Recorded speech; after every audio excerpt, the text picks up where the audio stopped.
Dr. Amanda Mitchell rubbed her tired eyes, the soft glow of multiple monitors casting a pale blue light across her face in the darkened control room.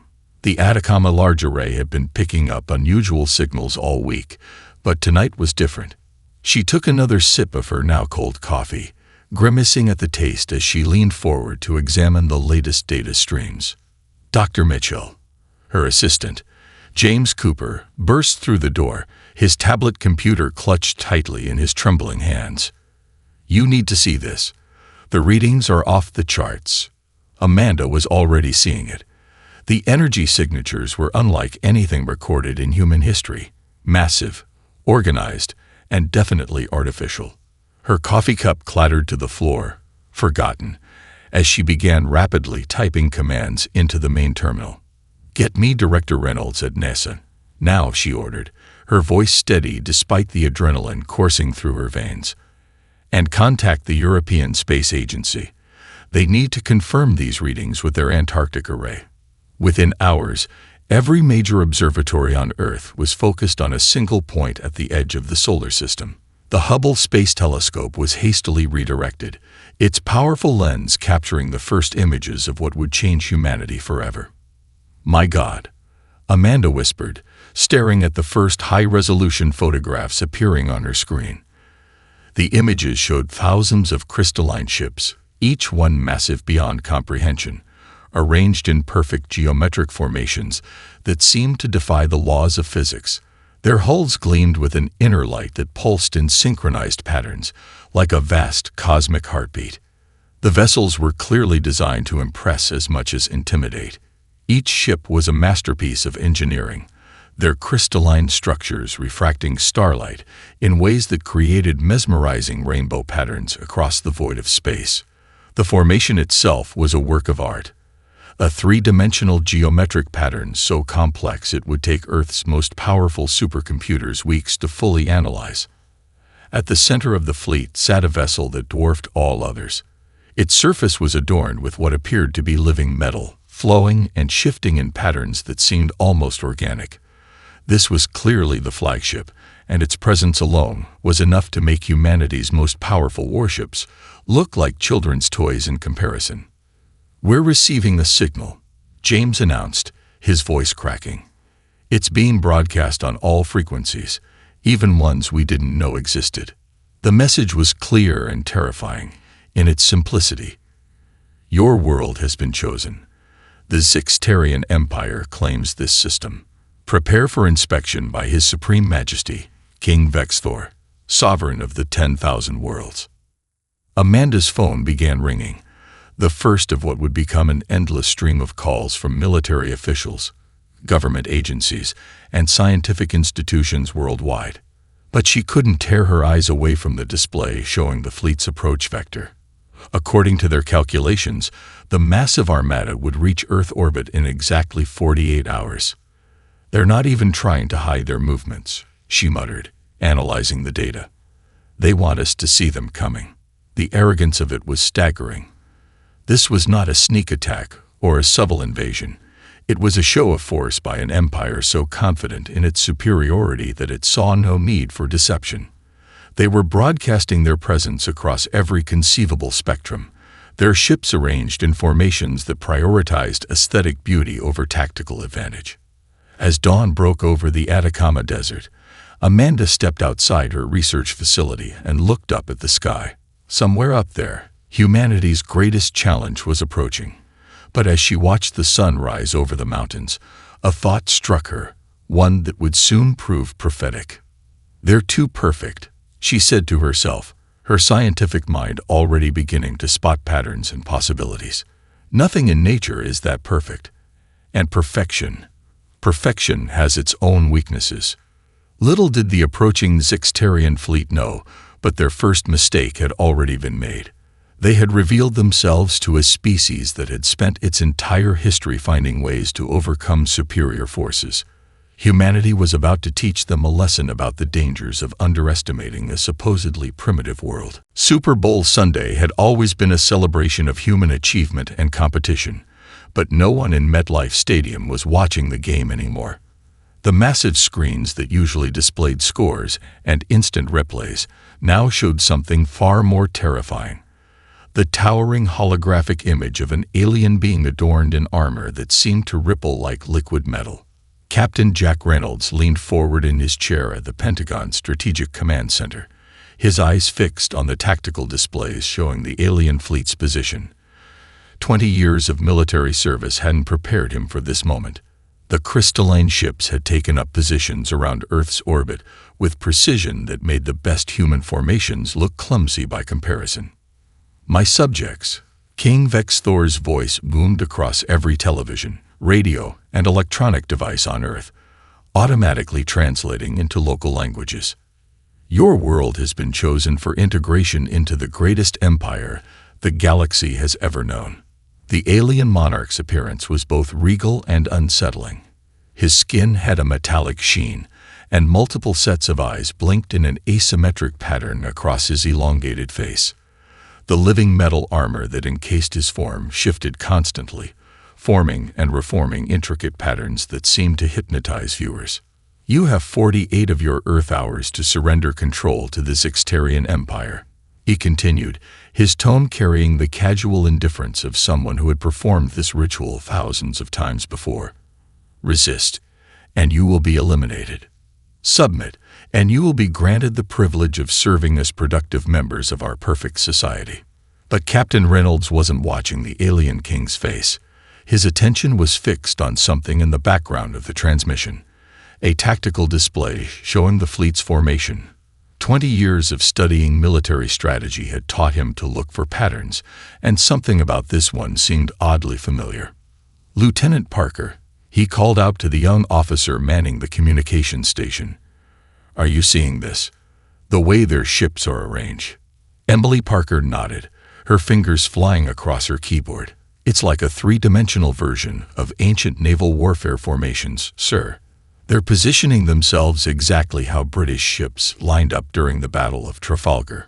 They're fighting the last war," Reynolds muttered, a glimmer of hope sparking in his mind. "They've conquered so many worlds, they've stopped innovating." The UN Security Council had convened an emergency session, their faces grim as they watched King Vex Thor's ultimatum repeat across every screen. The alien monarch continued his speech, listing the benefits of submission: access to advanced technology, protection from other spacefaring races, the privilege of serving in the Empire's auxiliary forces. But in the Pentagon, Captain Reynolds was already formulating a different plan. He noticed how the alien ships maintained perfect spacing, how their formations were mathematically precise. It was impressive, but it was also predictable. And in warfare, predictability could be a fatal flaw. "Sir," Lieutenant Parker's voice cut through his thoughts, "I'm detecting something unusual in their communications network. Their ships, they're all connected. Every single one of them is sharing data in real time." Reynolds rushed to her station, studying the analysis. The alien fleet operated like a single organism, each ship constantly synchronized with every other vessel. It was an incredible display of technological achievement, but it was also remarkably rigid. There was no room for individual initiative, no allowance for adaptation. "Get me Dr. Thompson at MIT," he ordered, "and find me every hacker and cyber warfare specialist we have. I think I just found our chance." Above them, the crystalline ships continued their perfect dance through Earth's orbit, their formations shifting with mathematical precision. King Vex Thor's image still dominated the world's screens, his voice confident and commanding as he described how resistance had proven futile for 10,000 other worlds. But he didn't notice the small smile forming on Captain Reynolds' face, or the flurry of activity beginning in military installations across the globe. The aliens had brought perfection to Earth's doorstep, but they were about to learn a harsh lesson about the power of chaos and adaptability. Dr. Jessica Thompson stood in her MIT laboratory, surrounded by holographic displays showing the crystalline structure of the alien ships. She hadn't slept in 36 hours, surviving on a diet of energy drinks and determination. The quantum readings from the fleet made no sense, unless you looked at them sideways. "The crystal lattice," she muttered, manipulating the 3D model with practiced gestures. "It's too perfect, like a diamond without flaws." She paused, a spark of inspiration hitting her. And that's exactly why it might shatter. Across the country, in a secure bunker beneath the Pentagon, Commander Marcus Williams was seeing patterns in the alien fleet's movements that sent chills down his spine. 20 years as a Navy SEAL had taught him that overconfidence was often the precursor to defeat. "They're using classical naval formations," he explained to the Joint Chiefs, his finger tracing the holographic display. "Look here, they're positioning their ships like it's the Battle of Midway, just in 3 dimensions. They've never faced an enemy that forced them to adapt." In Silicon Valley, David Rodriguez hadn't left his cybersecurity command center in days. His team of international hackers had been probing the alien fleet's communications, finding something remarkable in their perfect synchronization. "Their network security is incredibly advanced," he reported over a secure video link.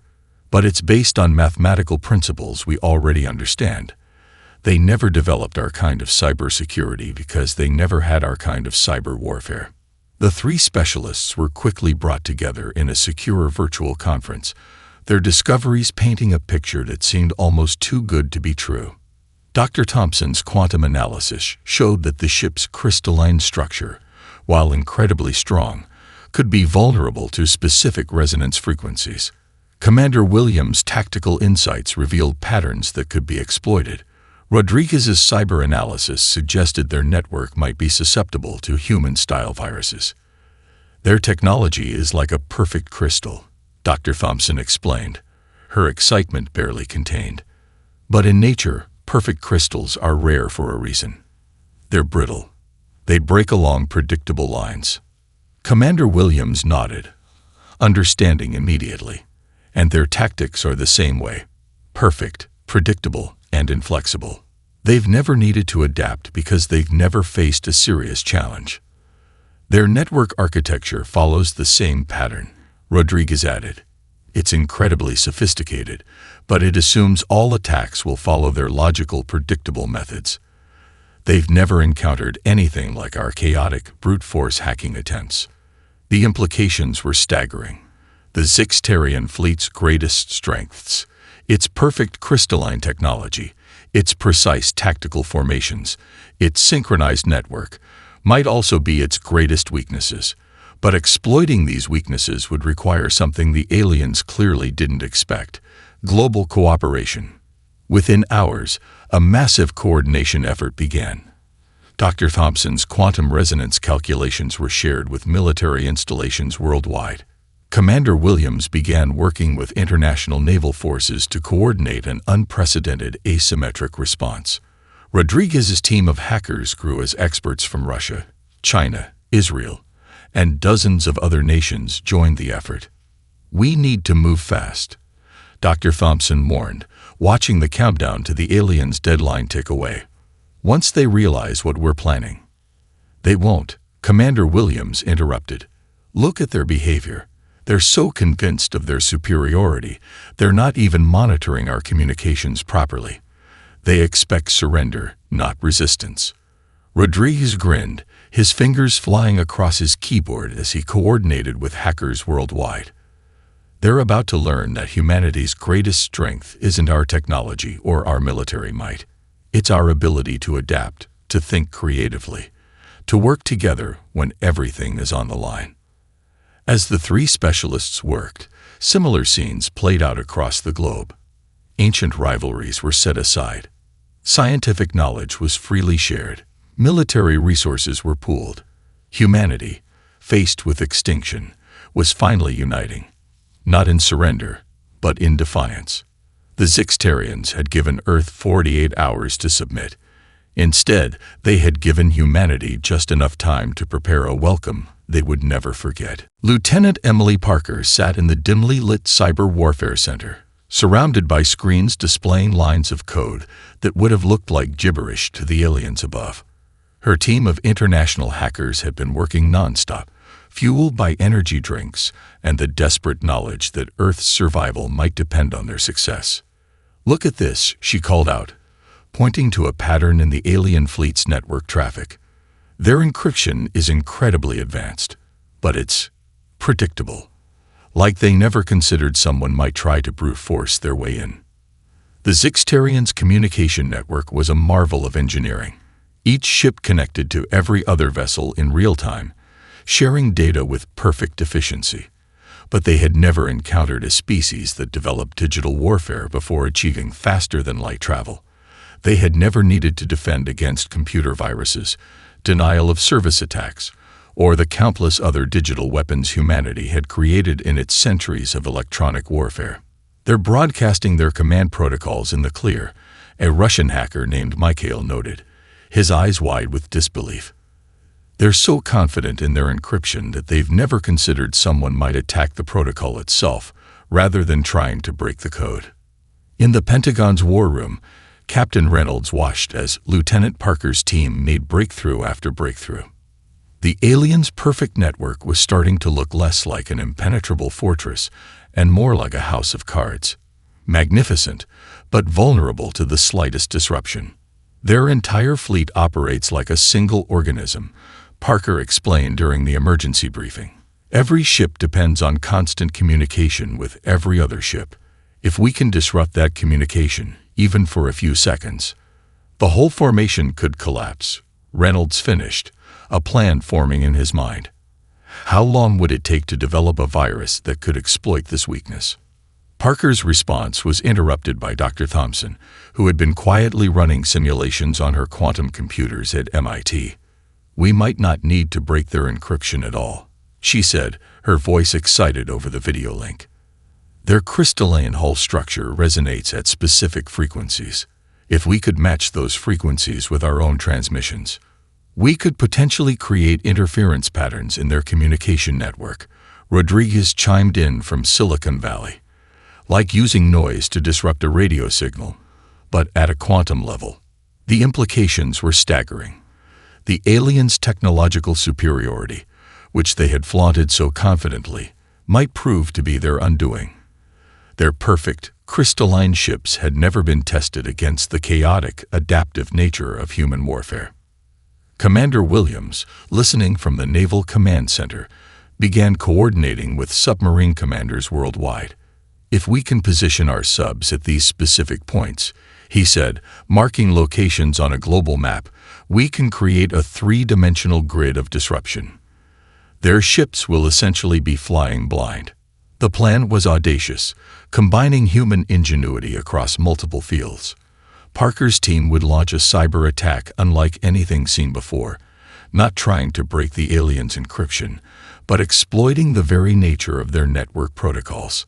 Dr. Thompson's quantum interference would turn their crystalline hulls into their own worst enemy, and Williams' tactical positioning would ensure maximum chaos when the moment came.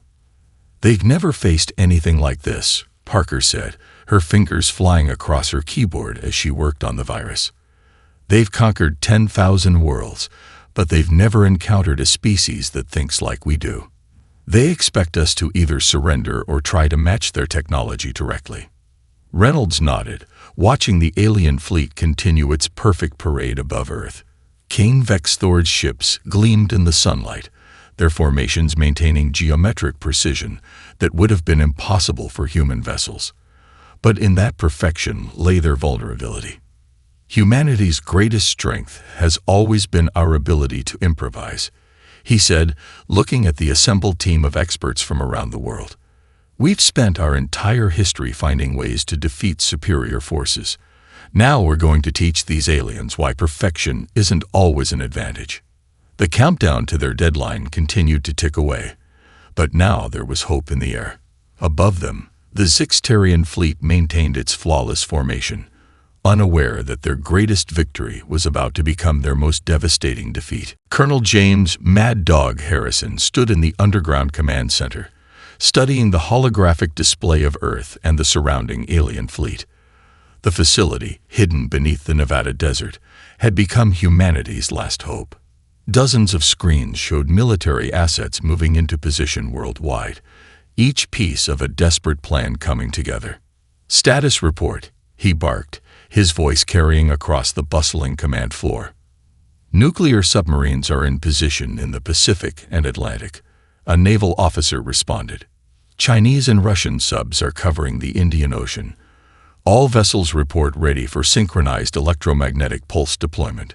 Dr. Thompson's voice came through the communication system, her excitement barely contained. The satellite modifications are at 90%. We've successfully reprogrammed 68 communication satellites to emit the quantum resonance frequency that should disrupt their crystalline hull structure. Above the Earth, astronaut Michael Maverick Anderson floated in the International Space Station's observation module, watching the alien fleet's crystalline ships glitter in the sunlight. The station had been transformed into a forward command post, its solar arrays modified to serve as massive transmission antennas. Their patrol patterns haven't changed, Anderson reported, making notes on his tablet. They're maintaining the same geometric formations they've used since arrival. No sign they suspect anything. In the Cyber Warfare Center, Lieutenant Parker's team had just completed their most ambitious project. The virus is ready, she announced, dark circles under her eyes betraying her exhaustion. We're calling it Chaos Protocol. Once it penetrates their network, it will cause their perfectly synchronized systems to turn against each other. Colonel Harrison nodded, checking the countdown clock. 10 hours remained until the aliens' deadline. What's the status of the ground teams? Special Forces units have been deployed to strategic locations worldwide, each carrying specially designed EMP devices that Dr. Thompson had helped create. These teams would target specific points in the aliens' formation, creating a web of disruption that would amplify the effects of their main attack. All teams report ready, the operations officer confirmed. The Russians have their units in Siberia, the British teams are in position across Europe, and our forces are spread across key points in North and South America. Harrison turned to the main screen, where Captain Reynolds' face appeared in a secure video feed from the Pentagon. How confident are we that this will work? Reynolds' expression was grim but determined. The simulations show a 60% chance of success. It's not great, but it's better odds than humanity's ever had against a superior force. Sir, a junior officer called out suddenly. We're detecting energy buildups in the alien fleet. They're charging weapons systems. Harrison's jaw tightened. King Vexthor wasn't waiting for his deadline. The alien monarch's arrogance had finally given way to impatience, or perhaps he had detected something that made him suspicious. Move up the timeline, Harrison ordered, his voice calm despite the tension. Alert all commands. Operation Thunderstrike begins in 30 minutes. The command center burst into activity. Anderson began the final preparations aboard the space station, his hand steady as he initialized the modified solar arrays. Lieutenant Parker's team started their final virus checks, while Dr. Thompson made last-minute adjustments to her quantum resonance calculations. One thing's bothering me, Reynolds said over the video link. This seems almost too easy, like they're deliberately ignoring our preparations. Harrison shared his concern. The aliens' overconfidence seemed extreme, even for a species that had conquered 10,000 worlds. But they had no choice now. Humanity's survival depended on this plan working. Maybe that's their greatest weakness, Harrison replied, watching the final pieces fall into place. They've been undefeated for so long, they've forgotten what it's like to face a real fight. As the command center counted down to humanity's most desperate hour, the alien fleet continued its perfect dance above the Earth, unaware that their greatest defeat was about to unfold. In 30 minutes, they would learn why humanity had survived countless extinction-level threats throughout its history. The time for planning was over. The time for action had come. King Vexthor's patience ran out 3 hours before his own deadline. The first plasma beam struck New York City's harbor, turning the water to steam and sending massive waves crashing against the shores. But Earth was ready. Execute Operation Thunderstrike. Colonel Harrison's voice rang through every military command center worldwide. All units, commence attack. Lieutenant Parker's fingers flew across her keyboard, launching the Chaos Protocol virus. Virus deployed, she announced, her voice tight with tension. Impact in 3, 2, 1. The effect was instantaneous. The aliens' perfect network, their greatest pride, became their worst nightmare. Ships began receiving contradictory orders, their synchronized movements falling into disarray. Weapon systems targeted friendly vessels, shield generators fluctuated wildly, and communication channels dissolved into digital chaos. "The virus is spreading faster than predicted," Parker reported, her eyes wide as she watched the cascade of failures ripple through the alien fleet. "Their network architecture is actually helping it propagate." Aboard the International Space Station, Anderson activated the modified solar arrays. The quantum resonance wave, tuned to Dr. Thompson's exact specifications, struck the crystalline hulls of the alien vessels. Beautiful rainbow patterns danced across their surfaces, right before the first cracks began to appear. "Resonance wave is working," Anderson called out, watching through the station's viewport as hairline fractures spread across the nearest ships. "Their hull integrity is failing." Below the waves, nuclear submarines surfaced just long enough to launch their specially modified warheads.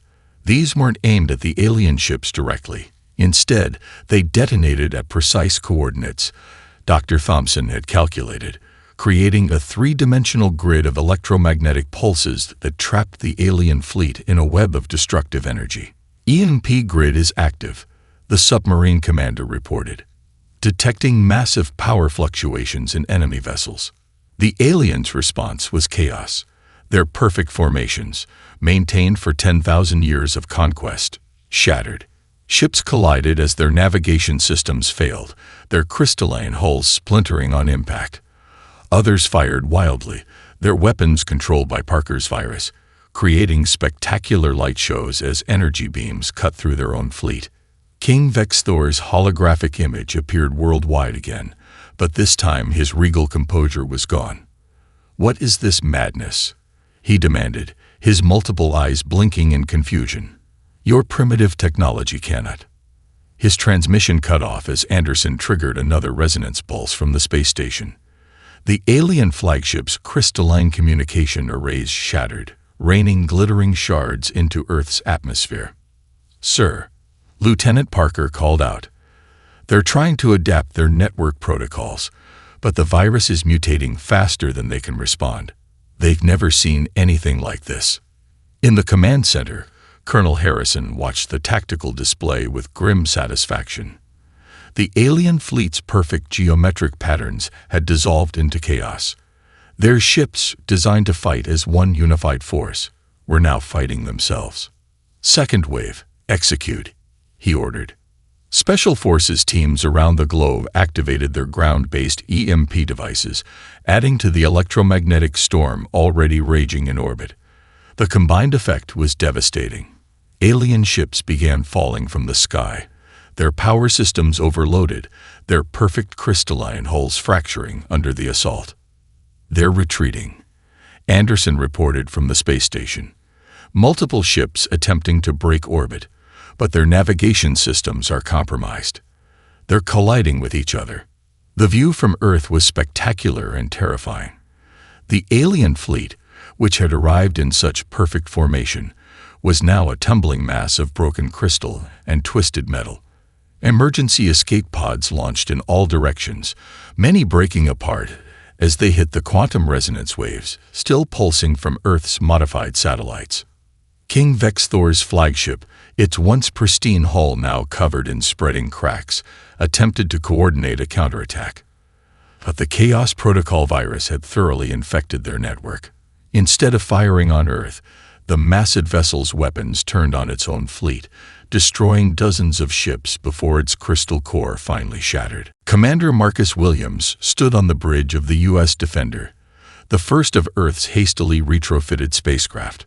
What had been a space station assembly vessel 3 days ago was now humanity's first warship, equipped with electromagnetic pulse generators and quantum resonance amplifiers.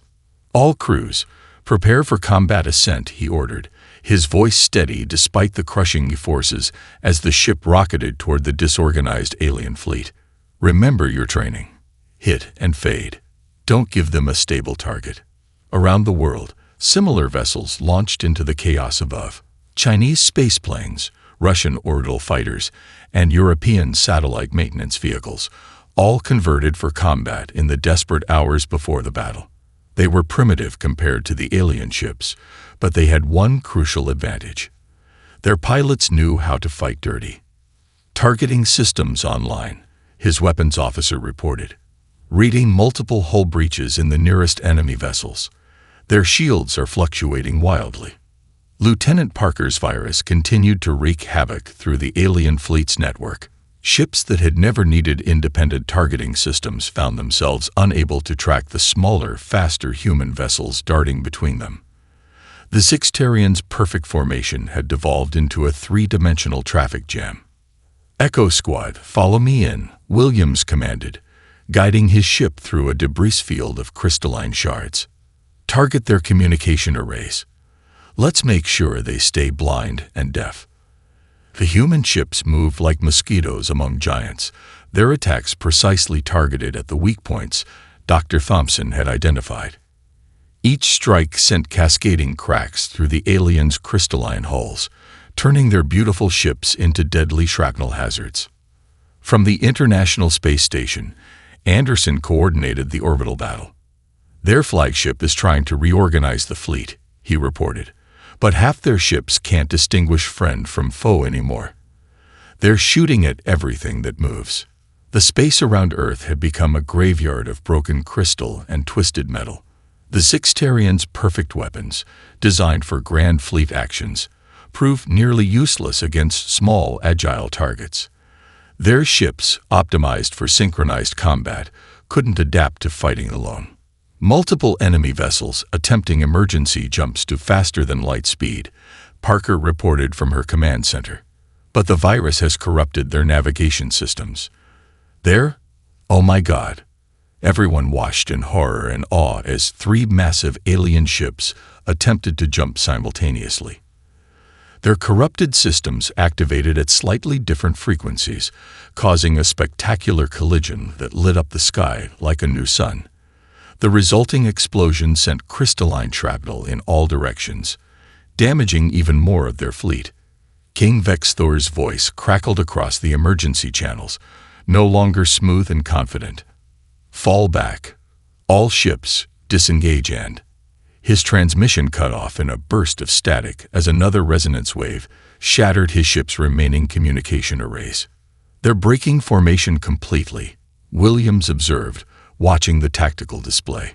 "No coordination, no strategy. They don't know how to fight as individuals." The mighty Sixtarian fleet, terror of 1,000 galaxies, was being defeated by what they had considered primitive technology and desperate tactics. Their perfect ships proved vulnerable to electromagnetic pulses that human electronics had been hardened against for decades. Their crystalline hulls, impervious to energy weapons, shattered under precisely tuned vibrations. "Multiple enemy ships are surrendering," Anderson reported from the space station. "They're powering down weapons and shields. Others are still trying to retreat, but their navigation systems are compromised. They can't plot a safe course through the debris field they created." In the command center, Colonel Harrison watched the tactical display with grim satisfaction. The aliens' 1,000 years of unopposed conquest had left them unprepared for an enemy that fought unconventionally. Their perfect technology had become a perfect trap.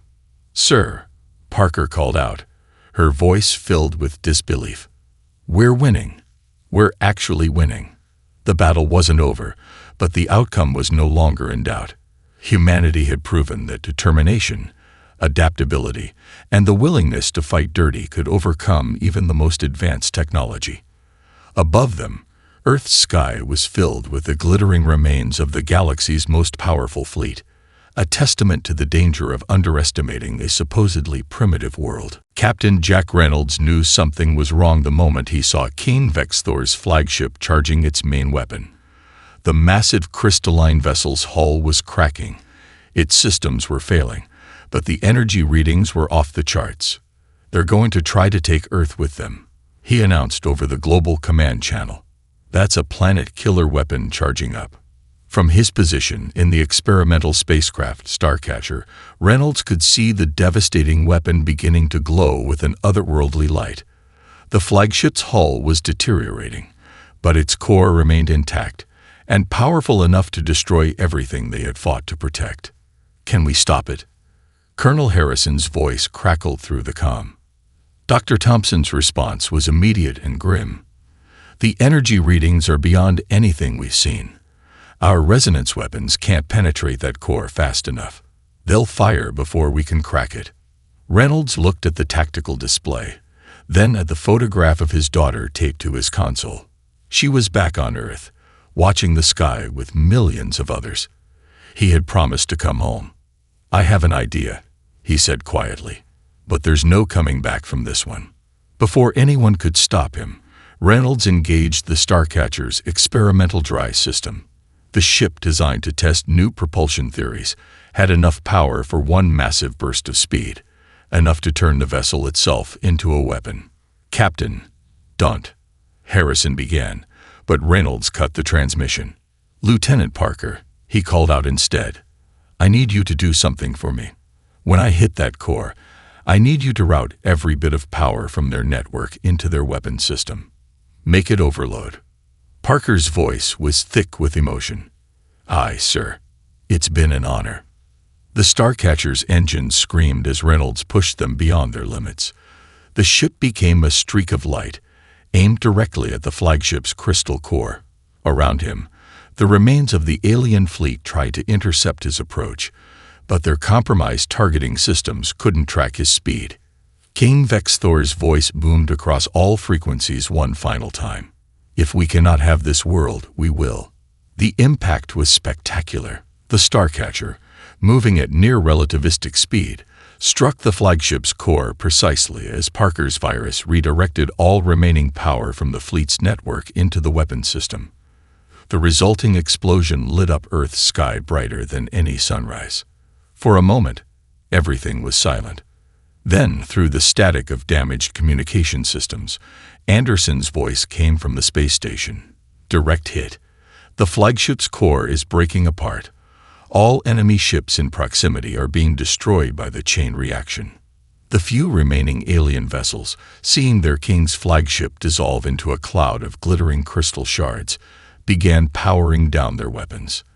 Their perfect formation was gone. Their network was destroyed, and their undefeated leader had been brought down by a single human in an experimental spacecraft. In the Nevada Command Center, Colonel Harrison stood at attention. "Get me a global channel," he ordered. When the connection was confirmed, he spoke clearly and firmly. "Let the record show that Captain Jack Reynolds gave his life to save Earth. He died as he lived, serving humanity." The aftermath of the battle created a spectacular sight. The debris from the destroyed alien fleet, countless crystalline fragments catching sunlight, formed a glittering ring around Earth. It would serve as both a memorial and a warning, a reminder that humanity should never be underestimated. In the weeks that followed, researchers began studying the recovered alien technology. But more valuable than any advanced devices were the lessons learned. That unity could be found in diversity, that adaptability trumped perfection, and that the human spirit could overcome any challenge. The Zixtarian Empire, for the first time in its history, was forced to update its stellar charts. Earth would be marked not as their 10,000th conquest, but as a deadly world to be avoided at all costs. The planet's new ring of crystalline debris would serve as a warning to any other civilizations harboring thoughts of invasion. Humanity had proven itself ready to join the galactic community, not as servants or subjects, but as equals to be respected and feared. As Dr. Thompson had noted while studying the wreckage, the perfect crystalline technology of the aliens had been defeated by the beautifully flawed and adaptable nature of humanity. Captain Reynolds' daughter would grow up looking at that glittering ring in the sky, knowing her father had helped write a new chapter in human history. Earth had faced its greatest challenge and emerged stronger, more united, and ready for whatever the galaxy might throw at them next.